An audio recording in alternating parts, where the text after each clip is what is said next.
Hey guys, Chris from the Ultimate Recycler. Welcome back to the shed. Welcome back to Monday for Monday Marathon, where we go through e-waste from the charity shop that I pick up each week. Now, it's Monday now. I'm starting the video. Who knows when I'll get it posted, but it is a Monday Marathon. I'm going to sort these boxes out and we'll go through them and see what we can save, see what maybe we'll scrap something. Just want to stop it going into the waste streams if we can. I've also got a couple of things that I like to try and buy and flip and make a profit every time I'm there. I haven't missed yet, and I'm determined to buy something every time. Sometimes it's a bit tricky. Today I found some stuff pretty easily. So we'll show you those in a second. We'll go through two boxes. Not a lot of stuff today. I'm not really sure what we've got, so let's go through and sort it out. I bought a few things this week. I've got a dome clock. It's a fairly modern battery quartz movement, so it's not actually an anniversary clock. It's got a glass dome though, so it's a bit better than some of the ones with plastic domes. It's got a bit of an issue, I think, because the pendulum, even though it's not required for the clock to run, it isn't sitting properly. It's either unhooked or not sure what's going on there. We'll sort that out. I'm assuming the actual clock works. I haven't tried a battery in it. I paid $6 for it, probably a bit much really, but then it is made in Germany. And even though it's plastic and fairly modern, in going condition, I usually get about $40 for these. So if the pendulum little thing's just a matter of a hookup, and the pendulum oscillates purely from the battery, it's only for effect, it's not even needed for the clock. And hopefully the clock works when we put a battery in it. So we could have a pretty good flip there with a bit of a clean up and a new battery. The other items I got are all Japanese. I think they're Japanese. They're not marked, and they quite often aren't. And these are sort of 60s era, just novelty horse and cart or donkey and cart ornaments. Sometimes they had Easter eggs in them.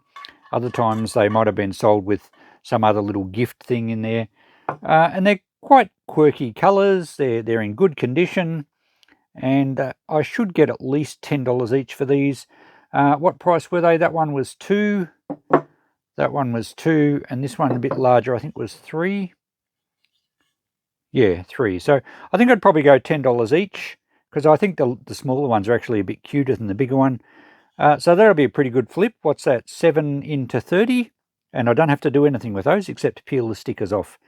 So I'll put these aside, and I'll no doubt let you know in future episodes how we went there. Let's get into these boxes. Now, of course, I don't mean literally get into them, but we'll have a look at what's in them. Now, we have a boom arm here. I think this is from a lamp. Oh, hang on. That might even screw into my mobile phone holder. So it's very similar to your planet lamp type frames or booms. It has a little clamp on the bench. And I think this is actually designed to mount a camera on. So I might keep this for my filming. It might be pretty handy for mounting the camera up and give you guys a good view of my workbench from a different angle. So I'll check that out, but I think that's a keeper. All right, so no return there, but at least we save it. I'm not sure why it was put in with e-waste. Maybe the op shop staff thought it was an actual lamp. All right, we have a TENS, NeuroTrack TENS. It's a medical gizmo. I've heard of a TENS machine. I'm not really sure what they do. Okay. We have some sensor pads. Well, they look a bit second-hand. I'm not sure how we go there. Oh, there's some new ones. Self-adhesive electrodes, that's what they are. Oh, there's batteries. I guess we could check the batteries. There's a little gadget. I'll have to check out to see if these, well, for a start, what they do, because I'm not really sure what they do. Obviously provide you with electrical impulses. There is a booklet for it. But also I'll have to see, well, if it works and if it has a secondary market. Were they expensive to buy? And if so, can you sell them secondhand? There's a battery in there, but it doesn't appear to be any corrosion. So that's good. All right, we'll check all the batteries. I'll do some research on this machine. And I honestly have no idea if we can sell it or if it's worth anything. So we'll get back to you on that one. In this box we also have an extension cable, telephone cable. Now these are the old style plugs. I don't know of anyone that uses these anymore, and I've tried to sell these extensions in the shop before with no success. So I'm going to put this straight into data cable. We'll have to chop the plugs off though. So that will give us a bit of return, and the plugs will just go to Ewaste. I'll chop that cable tie off, and we'll just put that aside for now, because if we get enough wire, I'll weigh it up and tell you what it's worth, but that will go in my data cable bin at the end of this video. Alrighty, we have a little clock radio.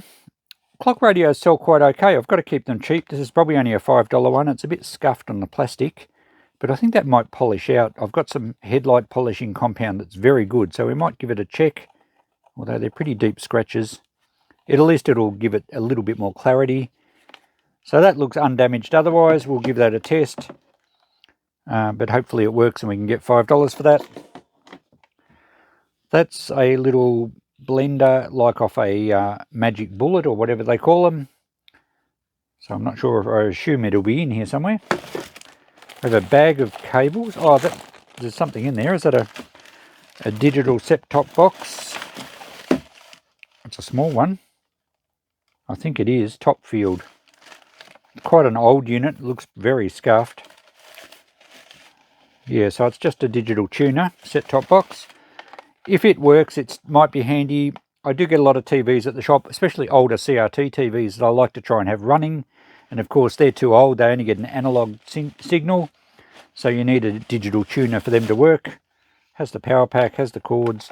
So even though it's a bit rough, it might be handy purely to test TVs at the shop. There's a remote control. That looks like a different remote though. I think that's for something else. Bass. That looks like some sort of audio remote. Oh no, AV-TV. I don't know that suits. Hopefully it hasn't got batteries in it. They usually do, remotes. It has. And they look a bit dodgy. Oh yeah. The end of that battery is rust. So it has rusted the contacts in here a little bit, the little spring terminals. The battery is certain. Oh, that's terrible. That's been in there a long, long time. But this remote, I don't think suits that set-top box unit, so I'll hang on to it in case I need it for something down the track, and in which time we will clean up the terminals if I need it. But those batteries will have to go to recycling. So the plastic bags I will use in the shed. Oh, we have another remote control in this one. And I don't think that suits that set-top box either. I'm not sure what that suits. There's no brand on it. And it's got bad batteries as well. Yeah, corroded as well. So same deal with that remote. It'll just go in my box of remotes until one day I might need that exact one. But the batteries will go to recycling. Another plastic bag for us to reuse in the shed. Now the last thing in here is a GMC cordless drill. Quite a heavy, chunky thing. GMC was Global Machinery Company. Pretty much the first major Chinese company to import cheap tools to Australia. I think back in the 90s, early 2000s. Don't think there's a battery with it. If there is, chances are it'll be dead. So I would expect, and we won't have a charger, so I would expect this one's probably just going to e-waste. We could probably split the casing and grab the motor out of it. They have a bit of weight in them, these things. They were a decent sort of motor. But then again, they're all also filled with grease and it's quite messy and it's hardly worth it for 20, 30 cents worth of motor. So that'll probably go to e-waste. All right, we'll get this off and we'll go through the cardboard box. Okay, what have we got in this one? Well, this is a phone system. Phone combo with answering system. These things are outdated so quickly. People don't generally use them once they get a few years old. A lot of people don't even have home phones anymore. We don't, we just use our mobiles. It's all jumbled up in here. 2009, I can see a date on the instructions. So that's not going to be saleable. These are very light. There's hardly anything in these. And little charging docks. So they'll just go to e-waste. I will salvage the cords. The chargers are a linear style charger, so they've got a heavy transformer in them. And what voltage are they? I think it says 5.5 or 6.5 volts. And this one's smaller, 6.5 volts. I don't think I'm going to have use for those chargers. I think I'm better off salvaging the transformer out of these. So we'll get a bit of scrap out of these. The handsets themselves are very light. They've probably got a small board in there that can be sold as a mid-grade board, but it's so light. I mean, these things are light anyway. It's not worth getting them out. So they're all going to go to Ewaste. Hopefully the Ewaste companies can actually salvage some precious metal out of them, but I'm certainly not going to bother. So we do get a bit of wiring and some transformers. So we'll scrap those out shortly. The box and the instructions can go in the recycle bin for paper. Here we have a ring light. Oh, this is probably what the stand's for. Yeah, there's a phone mount there. So your phone can go in the middle, and that's the same mount as my phone mount, other phone mounts have got, which that will screw into. So I guess if I don't really need this, maybe I can sell it, because as a ring light I should get a bit for it. But then it's possibly going to be very handy in my other workshop where I don't have a ring light. So that still may be a keeper. But that's okay. Keeping stuff's fine. It still keeps it out of the waste stream, and that's the aim of this series. A Cambrook cappuccino maker. Looks a bit dirty, but looks okay otherwise. Not sure how old it is. It's got the little, whatever you call it. So I reckon we'll have to check that out. We might be able to sell that. Okay, so it looks alright. Just looks like it needs a clean up. I guess I could probably fire it up and see if it actually works. But I'm sure someone would love a little coffee maker. I'll check out the model, see exactly how old it is and what they're worth. But that should be a saleable item. Now we have a large box in here. What's this? This looks like some sort of beverage machine as well. Is it a coffee maker too? Oh, it's a pod machine, is it? I think this is a coffee pod machine. It's quite dirty. Probably had a milk frothing jug at the back, and that's filthy dirty. It's all sticky. So I think this one may go to e-waste. But I will check out. It's a KT. Never heard of that brand before. I'll check it out in case they're quite valuable. KFE, I misread it. Espressi coffee capsule machine. KFE is the type. Just screams cheapness to me, so I think we'll probably be just scrapping that. Well, at least chopping the cord off and sending it to e-waste. I don't think it's worth trying to pull apart. The last item in this box, it's not all that much this week, is a Breville toasty maker, sandwich press, whatever you want to call it. How does it open? There we go. Oh, it looks very well used. Yeah, the Teflon's coming off. Same thing with these. Once they get this old and this well used, they're impossible to sell. So we will scrap this one as well, which is really just to chop the cord off, and I'll pull these cast aluminium cook plates off it, which is a messy job in itself. These things get quite oily and greasy. So we're going to have a bit of e-waste this week, unfortunately. Not a lot to save. A good box, I'll use that. So, alright, let's get some stuff sorted out and we'll get back to you shortly. I've done a bit of checking, done a bit of research, and it's time to start testing some things. We really don't have a lot of value this week, but we will be able to save a bit of it. So we'll start with this clock radio, power it up through the appliance tester. It looks and sounds like it's going to be fine. Turn the volume down. Now I always get static in here in the shed due to my ring lights and other switch mode power supplies. I'm sure the radio will be working fine. That's doing some weird strobing through the camera, but it's actually just flashing on and off like a normal clock radio does. Nice bright red LED display. You could possibly dim it somehow. I checked this one out online. It's a laser brand, quite cheap. I didn't check if there was a battery in there. There usually isn't. No. I'm only going to put $5 on it. I will just see if that plastic cleans up with a polishing compound, just to make it a bit more presentable. Now, I have featured this product before on my channel, Maguire's Plastics. It's designed for polishing headlights of cars, and it works very well on clear acrylics and things like that, taking scratches out of things, although it does depend how deep the scratches are, but scuffs it usually polishes up quite nicely.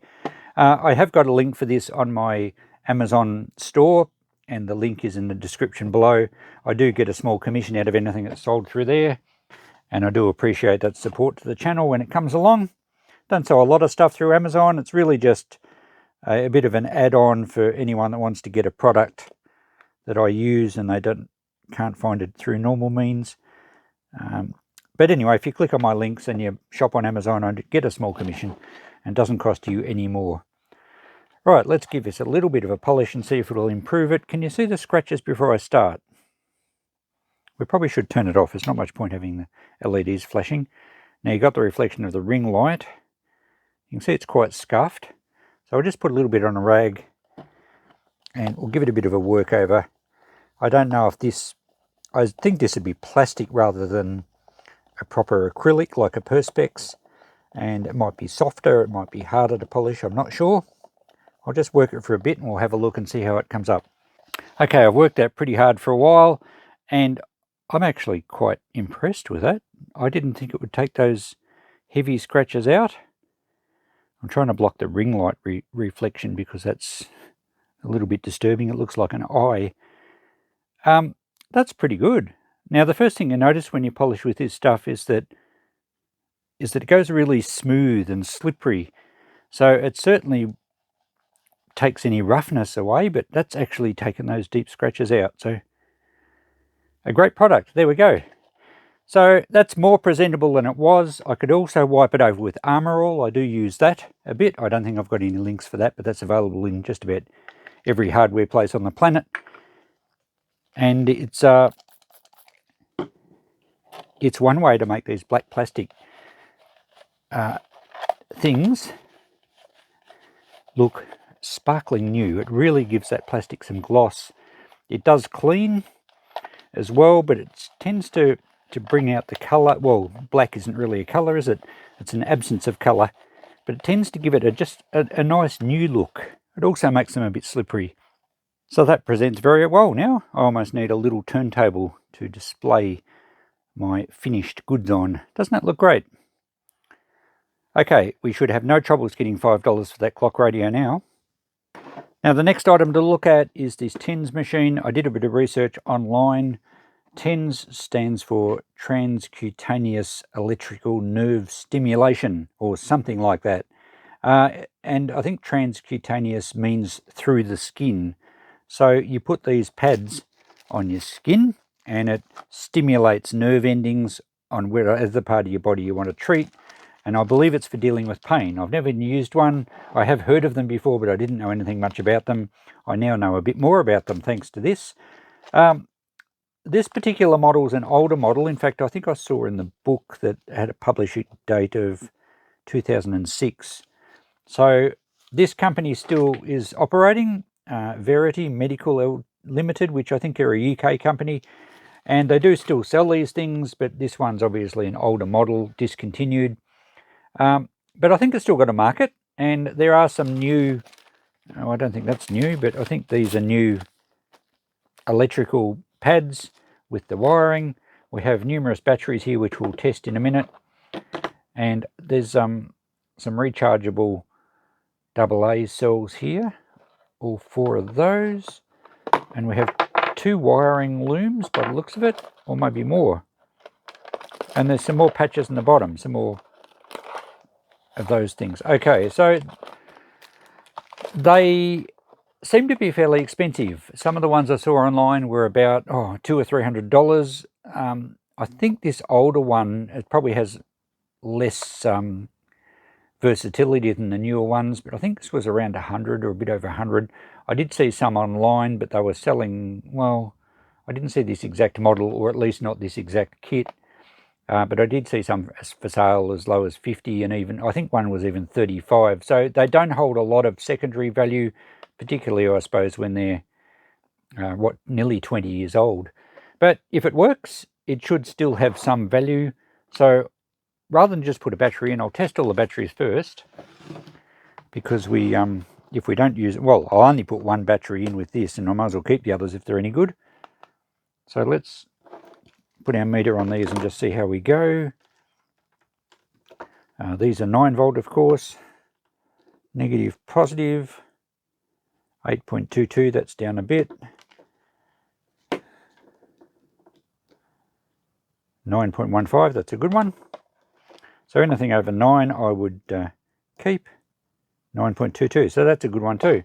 This one's still probably good enough to power something. So maybe we'll put that one with the machine. Now these ones, actually, do we even need these ones? Because I think this only had, yeah, it only takes a square 9 volter. So whether these are any good or, well, whether these have charge or not doesn't really matter. They are rechargeable. So I might keep those in my shed here. I'll use them, unless they've got a crook cell or something. So we can probably put this battery in. Negative in that way. There was no corrosion on the contacts, which is good. So that should be enough power to run it. Let's see if it turns on. Oh, there we go. Okay, so it appears to work. We can up the power, and it goes to 5 milliamps. Oh, 4. Anyway, it appears to function. I don't know if we can measure voltage out of here, but I'm going to assume that it's working. I'm not going to put a patch on myself and see if I can stimulate my table tennis arm to play better shots or something ridiculous like that. I'm going to call that working, and I'm going to probably put $20 on it in the shop. I'll keep the good batteries, they'll be handy for me. So we'll package this all up and we'll call it $20 with all the, I don't know how much these things are worth, and I'm sure someone will have a go at it for $20, so we'll get some sort of return there. I'll box that up properly in a minute.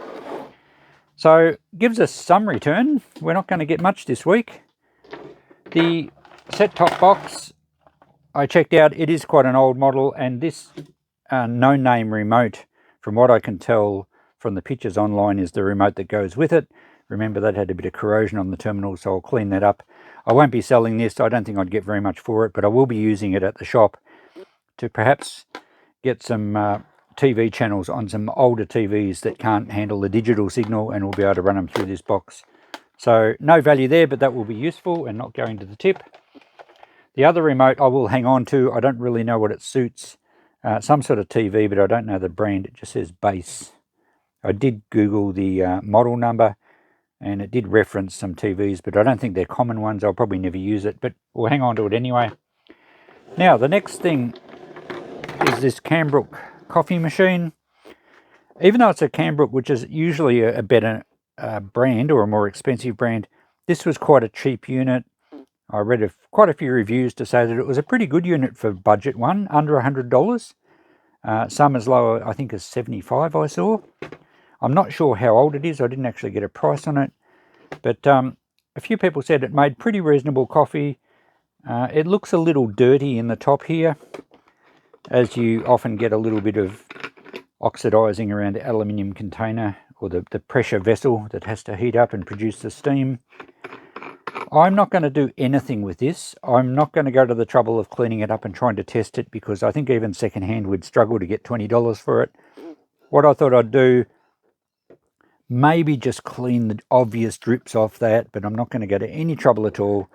And I'm going to put it in the shop for $5, untested, and I'm sure someone will jump at it to try and make some coffee for $5, and there's minimal risk. Well, I mean, the risk is the same, but there's minimal loss if it doesn't work. $5 for a coffee machine, I reckon someone would jump on that, and I don't have to spend any time testing it. I'll just put it on my appliance tester to make sure it's safe, make sure the earth's good, but I'm not going to try and heat up water or anything like that. Okay, the last thing to look at was this ring light, which I've mounted on the little frame here. It has got some issues. One of the springs is a bit bent, and it's supposed to be a plastic knob for loosening and tightening this part so that the light can be bent back and forward easily. the knob has broken off, but I just tightened the nut up with a shifter. So that still kind of works, and it's also on a swivel ball at the top, so I can loosen that and swivel it. So the frame's okay, but it has got a few issues. It's just a USB, so I've found a little charger for it, and we'll plug that in and see if it works. Give it some power, and I think there's a switch in line here. Oh, there's a light there. On, off. There we go. That's working fine. What do we have up and down? I guess that's intensity. Oh yes, there we go. She backs off. It's not super bright. It's not as bright as my ring light. And the other one's mode. What does that do? Oh, different color lights. So cool and warm. Okay, so that works fine. I probably will keep this, even though the gooseneck thing is a little dodgy. I can tighten it up to the angle I want it at. I'll probably keep it in my other room for when I'm filming in there, just to give me a bit of extra light. And the clamp can mount to my bench or even a shelf on the wall up out of the road. So that works fine. No value for us to sell, but again, something we will keep out of landfill or the waste stream, because I will use it. Remember, I found this, it's off a Magic Bullet or a blender of some sort. There was nothing that went with it, so I've just got a box at the shop for free appliance bits and pieces. So we'll put that there. Someone might have a use for it. It doesn't actually tell me what brand it is. But anyway, we'll give that away, and if no one takes it, it'll just go to Ewaste with the other dead appliances. So good news with the dome clock. It runs beautifully. The little pendulum assembly just had come out of the clip, so I put that back on. The battery was old and slightly corroded. It's just a real cheapies, a Woolworths brand.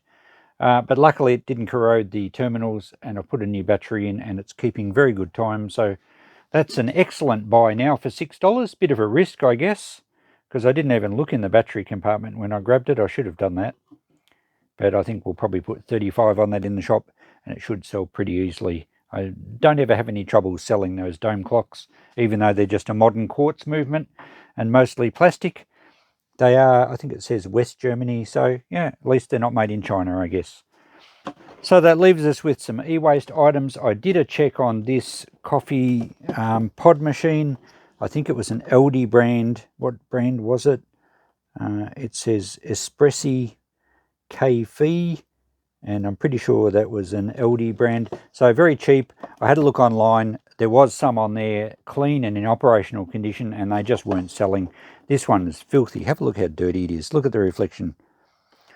And it's supposed to have, I think, a water jug on the back, which I don't have. So that's an easy one to make a decision on. We shall snip the cord,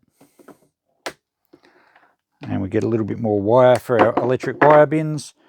This is not worth pulling apart. It's pretty well all plastic. I guess there's some metal in there somewhere, but it's not worth trying to get.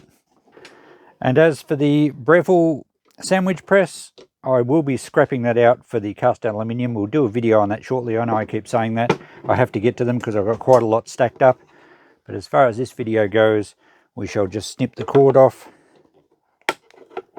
Exactly the same as the last unit. And we get a bit more electric wire. So that won't be going to e-waste just yet, but for the purposes of this video, we couldn't save it, so it'll be scrapped. Now, I mentioned this drill. Sometimes with drills, if they have got some good weight to them, I will pull the cases apart. The motor usually drops out pretty easily, but it's just not worth it with this one. Didn't end up finding a battery or a charger, so even though it's an older model, I reckon the battery would have been no good. And they're a real clumsy, clunky thing. You know, cordless drills have certainly come a long way. So that's e-waste as well. And our phone system here, well, the instructions can go in the recycle bin. And these units, the base station and the little charging docks, can all go to e-waste because they're mostly plastic. And so can the handsets. No value in there for me. And I didn't even look up to see if these were going to sell for anything, because I know they won't. They're, what were they, 2009 I think. So that's, you know, 16 odd years. I'm going to break these open with a hammer to get the transformer out of them. We will get a little bit of value there, plus we'll get the wire. So it's not a total waste. And the telephone extension cord, I've got lots of these. These are the modern plugs, and I do have them in a box for $1 each at the shop, but I've got way more than what I need. So we'll save the cable. We'll save the little tie, if I can work out which way it untwists, and we get a little bit more data cable. The time has come now to look at our spoils for the week. Certainly down on quantity from previous weeks, but you know, that's the nature of the game. We have 3 items to sell. The clock radio, how good does that front dial look now? The tens machine and the coffee maker or cappuccino maker. We have these things that I'm going to flip, and the clock's running beautifully. And we have some things to keep, being the ring light, and I just keep any old remotes because I never know when I'm going to need them. You know, I even gave the top of this Top Field digital set-top box a bit of a polish with that Maguire's, and it came out great. That's the remote for that, so I will be using it at the shop. Got some really good batteries, and there's got to be good value there. I think these ones are like $6 or $7 each. So a couple of good 9 volts, which some of my electronic equipment test stuff needs, and some rechargeable ones, so that's pretty good. Some transformers and some wire, which is probably about $2 all up, about 50 cents for the transformers, $1.50 or so for the wire. I'll keep the plastic bags. So all we had that's going out to Ewaste is the small box of phones and bits and pieces and the drill and that coffee pod machine. The batteries will go to battery recycling, and I will scrap the Breville sandwich press. So not much going out to the tip, some to sell, which we'll do okay with, and some handy stuff to keep. The notepad looks like this. 5, 20 and 5's $30, a couple of dollars worth of scrap, and the keeping list and the flipping items, so $7 into 65. So that's not a bad effort really for this week. Pretty happy with that. Last week, part 19, we've seen some stuff sell. The Christmas star, the Remington hairdryer. A guy bought that for his workshop, not to dry his hair. The small food processor and the Bud Lights. So we've moved a bit of stuff there already. Part 18 is just about done. I mean, the electric knife's been put aside because I don't have blades for it, so that's out. There's really only the touch lamp and the citrus juicer to sell. I think we'll drop... Oh, I won't drop the touch lamp because I do sell them at 20. I think I might find a place in the shop for that one. The juicer we can drop to 5, but everything else is gone from that list. And we had a bit of scrap. Haven't sold any of these other things, but I'm not worried about those. This whole effort and the series is about moving unwanted electrical items into new homes rather than going to e-waste. So part 18 is an excellent example of saving a lot of stuff. Part 17 is pretty well, it's as good as done, because the retro Canbrook iron I'm keeping in the shop. I like it. The Holden bag and case isn't really electrical anyway, and everything else is gone, so I can rule this one off, and every previous episode has gone as well. So we're not letting stuff hang around, which is just the way I like it. Actually, I just had a quick look. We hadn't ruled off part 16, but we certainly can now. The heater sold this weekend before I had a chance to drop the price, and the Bendigo pottery piece sold as well, so everything's gone out of that week. And as I said, all earlier weeks have already done. So this week we ended up keeping more than we normally do, but that's okay. It's still not going into the e-waste stream, so I'm pretty happy with that. Thanks for watching this series, guys. I'm enjoying doing it, and I'm looking forward to the next pickup I do, because it's always a mystery what you get. So we'll catch you in the next video. Bye for now.